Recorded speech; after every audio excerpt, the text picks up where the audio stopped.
नारायण राणेंनी उद्धव ठाकरे यांच्यावर हल्लाबोल केलाय. राज एकनाथ शिंदेंना त्रास दिल्याचा आरोप त्यांनी केलाय. तर उद्धव ठाकरेंमुळेच दोघांनी पक्ष सोडल्याचाही दावा केलाय. पक्षाच्या अधोगतीला उद्धव ठाकरे कारणीभूत असल्याचा आरोप नारायण राणेंनी केलाय. तर नारायण राणे यांनी ट्विट केलेलं आहे आणि हे आरोप केलेत. पाहूया नारायण राणेंचं हे ट्विट. राणेंनी उद्धव ठाकरेंवर हल्लाबोल केलाय आणि ते टीका करताना म्हणतात ट्विटमध्ये, माननीय बाळासाहेब ठाकरे यांनी शिवसेनेला सत्तेत बसवलं आणि यांनी सत्ता घालवली.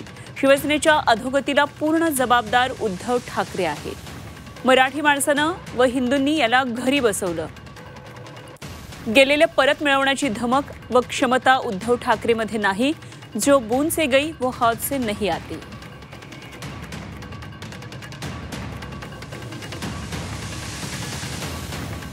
नारायण राणेंनी उद्धव ठाकरेंवर टीका करताना पुढे म्हटलंय, उद्धव ठाकरे राज ठाकरे यांना भाऊबंदकीच्या नात्यानं परत या असं म्हणून प्रयत्न करत आहेत.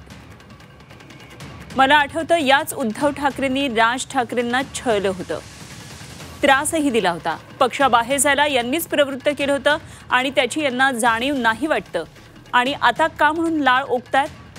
राज ठाकरे, नारायण राणे, गणेश नाईक, एकनाथ शिंदे यांनी शिवसेना वाढीसाठी आयुष्य दिलं. त्यांना बाहेरचा रस्ता दाखवून दिला.